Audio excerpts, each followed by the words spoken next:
Hello, and welcome to the presentation of Preparing the International Student for the U.S. Job Market. My name is Tiffany Williams, and I'm the Graduate Counseling Intern for the University Career Center. And I'm also joining. My name is Stephanie Harding, and I'm an assistant director at the University Career Center. I'm also a licensed professional counselor.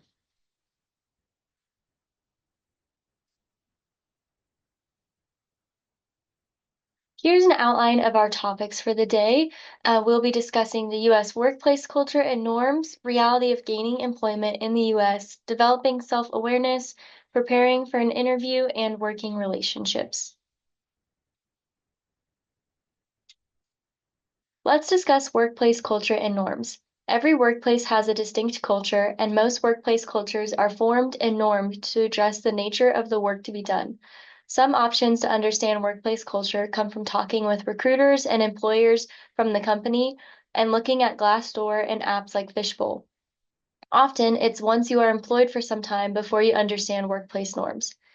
Most workplaces have an artificial environment because they supposedly have been scrubbed clean of biases and politically incorrect features. However, it is virtually impossible to completely void the environment of these features due to humanity. You may find yourself in a situation where to thrive, you will have to take on much of the culture that surrounds you. We are on the cusp of some changes in the workforce with Gen Z wanting more flexibility, kinder work cultures, and a work-life balance. Let's talk dress. There are certain requirements in the workplace as far as dress is concerned, typically business casual or business professional. Business casual means more comfortable, relaxed clothing. For some organizations, it means you can wear jeans and denim fabrics, pants, chinos, casual sleeve dresses, polo shirts, skirts, and blouses are all permissible. If you find yourself in a casual environment, you always want to be mindful of cleanliness and being neat. No leggings or flip-flops. This is an example of cultural attire in the workplace. How is Ruby dressed correctly for a business casual office? She is stylishly casual in a dress, as it doesn't have long sleeves, button-downs down the front, and it isn't paired with a blazer. Her shoes are casual sandals and not flip-flops. She could upgrade this outfit to business professional by adding a blazer and closed-toed shoes. Business professional is dressier and more formal. Suits, ties, slacks, blazers, dress shoes, career wear dresses, skirts, and blouses are all appropriate. Additionally, your cultural attire is also a consideration for dress. The key is to keep guidelines in mind when choosing an outfit. Wear something that helps you feel comfortable and confident. It does not need to be only navy, gray, white, and black. Use of color is fine. A nice cobalt or red blazer, for example. It's always better to be overdressed than underdressed for an interview or for the first week of work. Once you've secured a position, it's appropriate to ask your supervisor about attire for the office. Fortunately, we have a service that can help you in the entire department. We have a wonderful career closet for students. Up to 5 free items may be taken per student per year. The clothing is free and for you to keep. Even if you just need a blazer for an interview, this is the resource for you. The importance of gaining or having work experience. What experience do you possess? Is it relevant to the field you are seeking to go into? Although with the proper work authorization, off-campus employment is an option for some, for most F1 students, on-campus jobs are the way to gain work experience. Consider the importance of transferable skills when seeking job opportunities. The hospitality job you may land on campus can give you valuable insight into the U.S. workplace as well as transferable skills in customer service, interpersonal skills, communication, leadership, critical thinking, and management. These transferable skills can be used in many industries and are known as soft skills. Measure your expectations. Several factors may affect industries, for example, in IT. Quickly changing labor markets, advances in technology, particularly generative AI, and subsequent layoffs within the industry create a decline in available IT positions.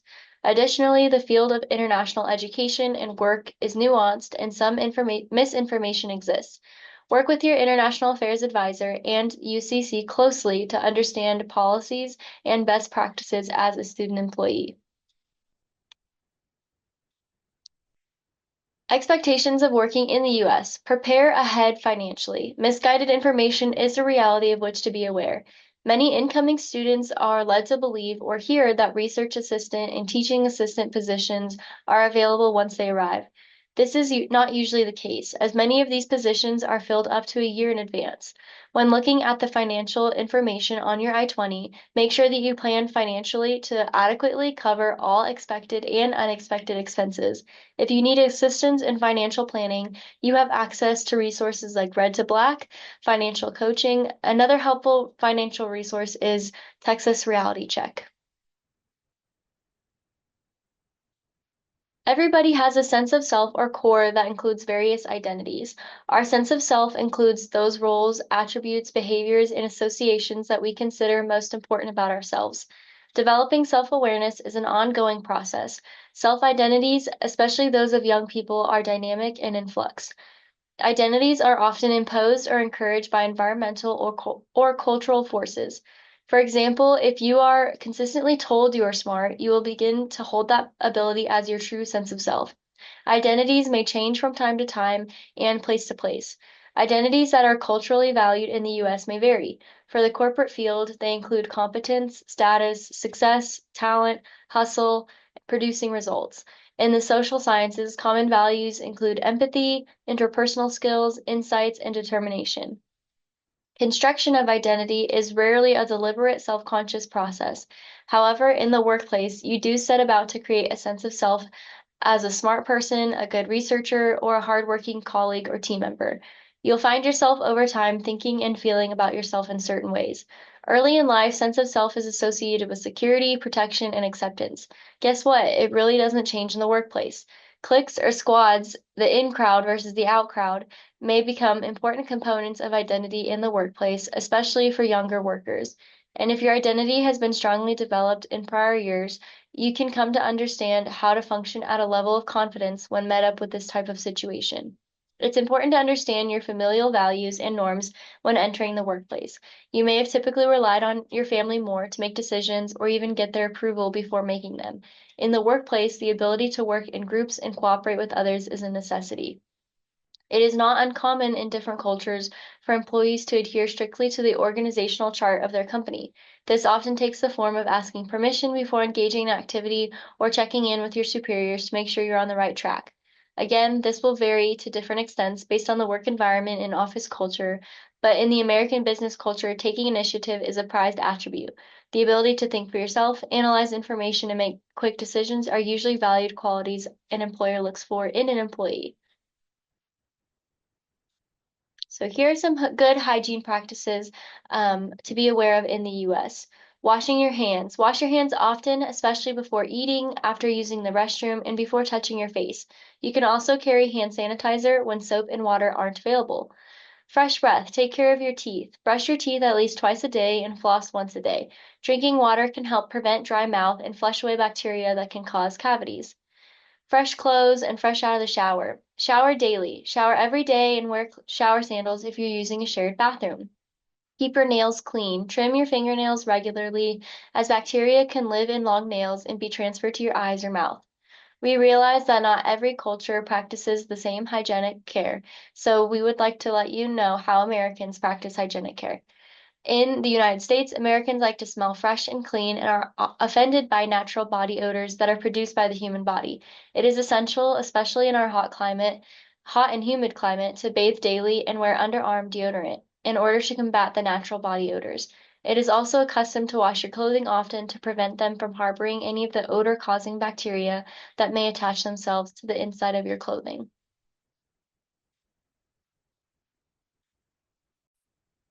Hi there, this is Stephanie Harding, and I'm going to be talking about preparing for the interview. Both verbal communication and nonverbal communication are important skills in the job search when networking, interviewing, and also talking to potential recruiters and employers. So you can practice approaching someone and introducing yourself. It's important to have a firm handshake that demonstrates confidence, no limp fish or fingers only handshakes.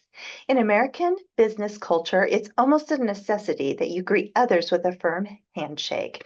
Failure to do so may lead others to believe that you lack confidence.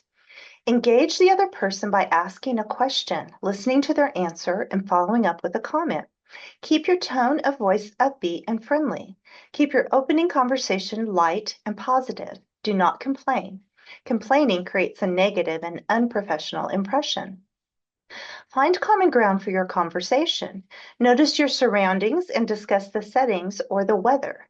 Discuss pets. For example, I see you have a dog charm on your bracelet. Do you have a pet? Fashion. What a lovely scarf. Hobbies, children, university affiliations, and areas of research. These topics are introductory and will allow you to move on to more substantive topics that will deepen the relationship. Be open to moving the conversation beyond the superficial. You must reveal something about yourself to turn this contact into an ongoing relationship. Be careful to keep your revelations professional. Some information is not suitable for professional networking. This may include asking for a job directly, sharing relational problems, or talking about food or financial insecurity. Be aware that in the US, a typical greeting is "How are you?" This is only a greeting unless you know the person well. So we do suggest you answer with "Good, I'm well," or "Fine."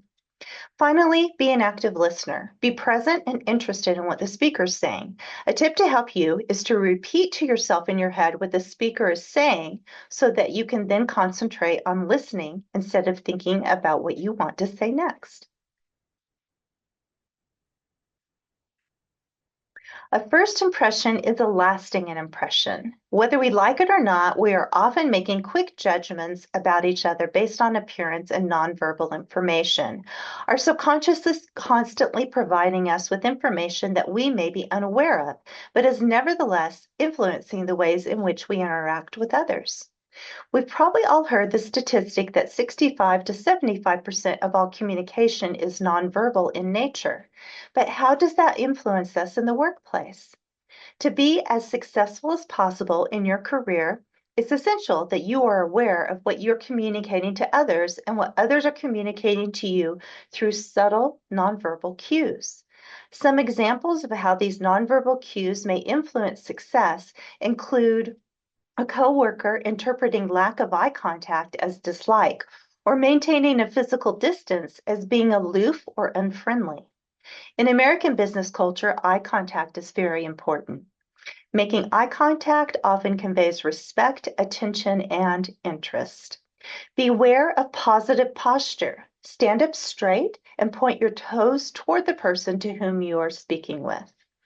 With body language, it's fine to move your hands as you speak, but remember to keep your elbows close to your body, and that will keep your hands close to your body as well. When sitting, use up all the space in the chair. Consider putting your hands on the table if you have one, or keep your hands in an open posture and don't cross your legs. You may cross your ankles. If you're anxious, you can press all your energy into the toes that are on the floor when the ankles are crossed, and that will help you with your anxiety. Remember to smile. In American culture, especially in Texas, smiling demonstrates friendliness, engagement, and politeness. Proximity is a component of nonverbal communication. Cultural difference and societal norms often dictate our perception of proximity. By watching two people interact, we can often quickly identify a lot about their relationship due to the amount of space they leave between each other. Personal spaces are highly prized in the US. When interacting with others, pretend there is a space bubble equal to about 1 meter around them and show respect by not invading their space bubble. Additionally, in the US, office space is highly prized. For example, in an office setting, the person with the largest office or the office with the premium location is usually assumed to have more power. Using professional polite questioning about an application that has been submitted can go such as, "Hello, I wanted to inquire about the application I submitted for the IT position 2 weeks ago. Do you need me to provide you with any further information?"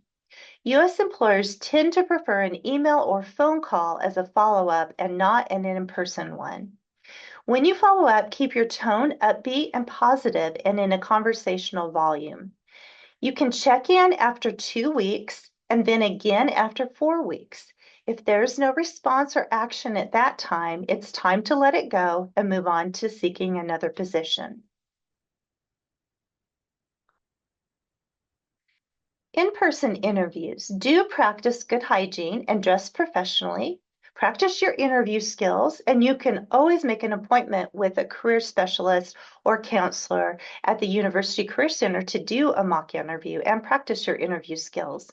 And do research the company and have questions prepared. These questions should be beyond what you can find in their literature or on their website, and it should be a little bit more entailed or show that you've done some homework in terms of asking them more specific, detailed questions. Some don'ts are don't show up late. We suggest that you get there 20 to 30 minutes early.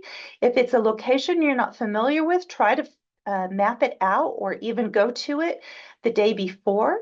And also keep in mind traffic and some things that you might not expect when you're kind of deciding your commute time.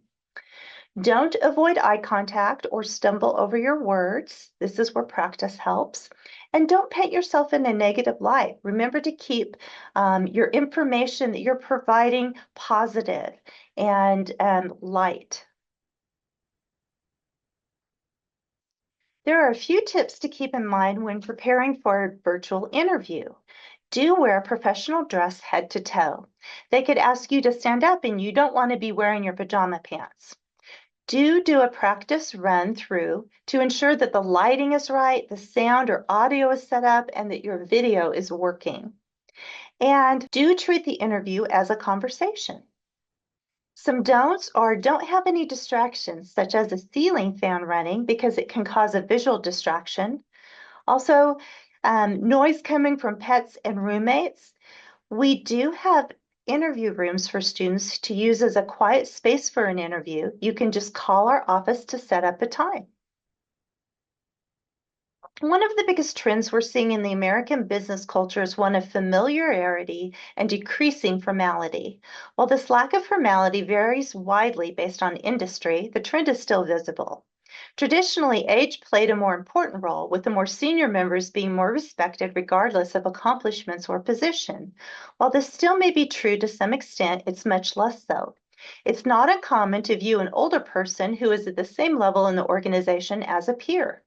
While you should always begin interactions formally using someone's title, for example, doctor, realize that it's not uncommon for you and your employer to be on a first name basis. It is important to note that close attention should be paid to the culture and environment of your specific workplace when determining how to address a supervisor. In the workplace, it's far less important where the person you are contacting is within the organization. While in other cultures, it may be necessary to only communicate with your immediate supervisor, that's not always the case in the US. Confer with your immediate supervisor regarding the company's process. Did you know that 80% of the jobs we land are through people we know? That's why networking is so crucial for your job search. Events hosted by employers, job fairs, conferences, meetings, and connections with family, friends, LinkedIn, professors, and professionals. These are pathways to networking. Think about where you have found success previously in your networking and start there. Regarding dining etiquette, at many networking events, you'll be eating hors d'oeuvres. These are generally small foods, and many hors d'oeuvres may be eaten with fingers. So here are some things you need to know. The plate is small for a reason, and the purpose is not to feed you supper. The purpose is to see how adept you are at managing a plate and talking to people in a professional setting. On your small plate, take only a small amount, only one layer. Do not mound the plate because if you do, you might spill. There may or may not be foods that must be eaten with a fork. Meatballs are sometimes served as an hors d'oeuvre, and they require at least a fork and sometimes a knife and fork. The art of small talk. In networking environments, employees are often expected to make small talk. Small talk may be difficult for some people. Remember the safer topics we mentioned earlier. The event itself, the weather, interests, hobbies, children, university affiliations, and areas of research. Remember to let others talk. It needs to be engaging for both parties. Make an extra effort to remember names by saying their name within the conversation, even multiple times, such as, "Oh, Lisa, that sounds so interesting. I would love to learn more." Remember to ask open-ended questions, ones that cannot be answered with a yes or a no. Tell me about is an example. Another tip is to have your elevator pitch handy. This is Raider Red's elevator pitch. Hello, my name is Raider Red. It's nice to meet you. I'm currently attending Texas Tech as a biology major and will graduate in May 2026. I'm a member of the Saddle Tramps and I volunteer with campus organizations promoting student involvement and engaging with communities. I also work as a research assistant for the biology department.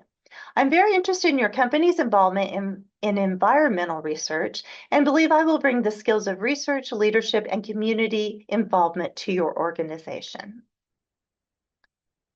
Exiting gracefully may be just as difficult for you as making that initial contact with a stranger.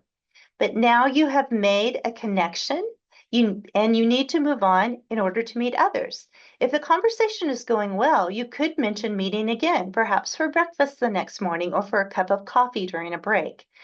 This second meeting provides an opportunity for you to ask new questions or provide more information you think might be helpful to your new connection.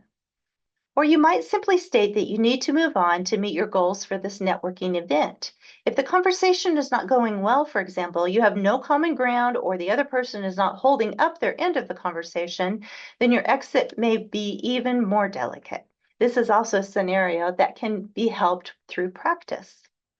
Practice with a friend and get comfortable with your types of exits. You should develop a couple of different techniques for exiting.